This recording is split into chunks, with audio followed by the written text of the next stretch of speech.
Napaulat kamakailan ang pagkalat ng paggamit ng peking PWD ID para makakuha ng mga benepisyo tulad ng VAT exemption at diskwento na nagresulta sa pagkawalan ng halos 88 billion pesos na kita ng ilang negosyante sa bansa. Kaugnay niyan, makakapanayam natin si Attorney Walter Jason G. Alaba, ang Regional Programs Coordinator ng National Council on Disability Affairs o NCDA, upang magbigay ng detalye ukol sa issue at ang kanilang mga aktibidad para sa nabanggit na sektor.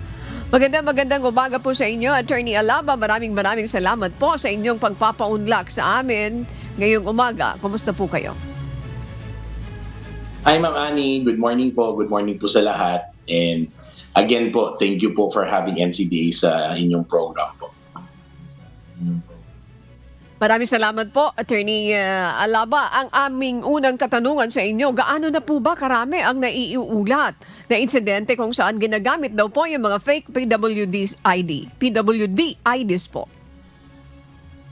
Actually po, dati po hindi po pabugso-bugso lang po yung mga complaints natin. But now po medyo very alarming na kasi halos lahat ng mga PIDA offices natin may napapansin tayo ng mga issues with regard to fake IDs natin. So medyo marami-rami na po because of the benefits po. Okay.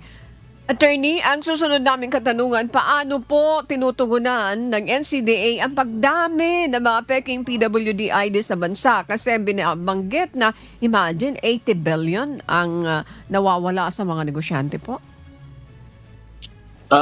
Tama po kayo, Mama. Ang si NCDA, si National Council on Disability Affairs po, we're having meetings with our different stakeholders. Katunayan po, before po nagkaroon tayo ng mga meetings with Congress, nag-meeting na po tayo with other mga stakeholders natin. And ang pinaka-initial steps po natin ngayon is to have a verification, a 24/7 verification for all the different persons with disability IDs na na-issue sa buong Pilipinas.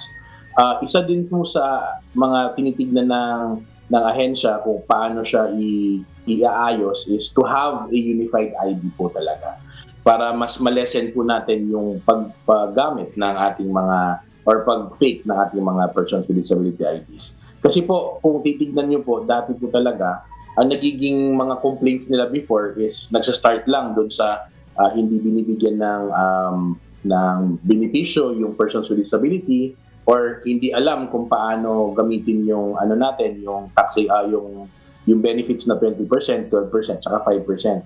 Ngayon po, medyo dumadami talaga yung mga fake IDs natin buong Pilipinas po. Okay, kasama rin po ba sa mga titingnan ninyo yung pagpapagamit? Halimbawa, legit nga yung ID pero ipinapagamit naman ito sa iba, ginagamit, pambili ng pagkain, pagbili ng gamot, mga tipong ganyan. Kasama rin ba ito sa maituturing na irregularidad? Generally, meron naman po nakasaad sa ating batas na pwede po magkaroon ng representative so long as yung representative is hawak-hawak niya yung ID ng ating persons with disability at saka yung booklet. Yun po yung requirement, yung original physical copy of the identification card of that particular persons with disability. Pero tinitignan din po natin yung mga possibilities na para ma-lessen din yung abuse. Kasi ang purpose talaga natin dyan is pinaprovide na natin na may mga representative yung ating persons with disability, especially po yung hindi talaga kaya pumunta sa store, especially paggamit at pagbili sa mga gamot.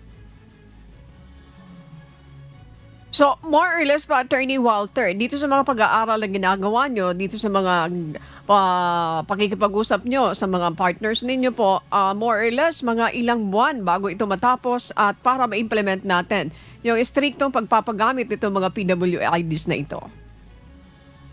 As of the moment po, nasa planning stage tayo, especially that the persons with disability na registry yung PRPWD natin, Philippine Registry for Persons with Disabilities, nailipat nga po sa NCDA from DOH. So ang binibigyan tayo na approximately ang target, ang alam ko po sa mga meetings natin, may target po tayo na 3 to 6 months to really fix the database. But medyo challenging siya kasi nationwide po yung iisahin, 'di ba? Parang ganun po. Pero pagdating po dun sa sa ating IDs po, I think may mga talks na with our secretary, with our chairperson si Secretary Rex Gatchalian, na may mga gagawin pong mga hakbang with regard to how to have a universal ID or paano po natin mapuksa talaga yung sa fake IDs natin po. Okay. Para sa kapakanan ng ating mga kababayan na nakikinig at nanonood, yung mga PWD natin na mga mamamayan na right now nakamonitor sila, na wala pang ID, wala pang booklet, paano nga pa po ba ang pag-avail nito? Madali lang po ba?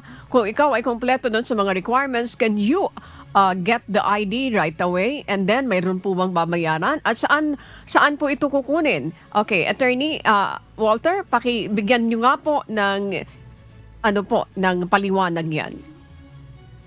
Okay po. So technically po, ang guide po ng ating mga LGUs through our Persons with Disability Affairs Office is through the NCDA Administrative Order Number 1 Series of 2021.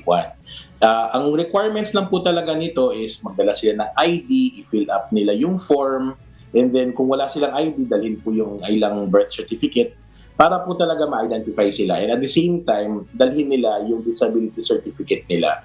Kasi as of the moment po, di ba, sabi ko po meron po tayong 10 types of disabilities. And then, dun sa 10 types of disabilities, dapat po ang nag-issue ng ating disability certificate is yung specialist or yung particular doctor with that particular disability po. And then, pag meron na po yung mga requirements po, pag pupunta na po sila dun sa ating mga Persons with Disability Affairs Offices po, madali lang po kasi roughly yung iba talaga 15 minutes nakukuha na po. So within the day po makukuha na yung kanilang ID, and ito po ay libre po.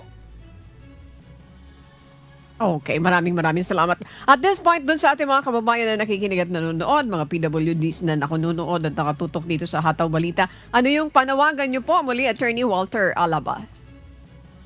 Ang pinaka ano po talaga namin, mantra is laban lang. But with regard po sa ating Persons with Disability IDs po, maging vigilant po tayo, especially doon sa mga stores natin, na pag nakita po natin na glaring po talaga yung pagka-fake, report na po sa ating proper authority, sa ating mga kapulisan. And at the same time, para po sa ating mga persons with disability, be vigilant din po na as much as possible, make sure na hindi po makopya yung ating mga IDs o mawala para hindi po magamit ng iba. And at the same time, please try to verify po sa ating mga Persons with Disability Affairs Offices kung may mga hinala po tayo na may paggagamit ng mga fake IDs. So yun lang po, and good morning po. Maraming salamat po sa inyong oras, Attorney Walter Jason G. Alaba, ang Regional Programs Coordinator ng National Council on Disability Affairs.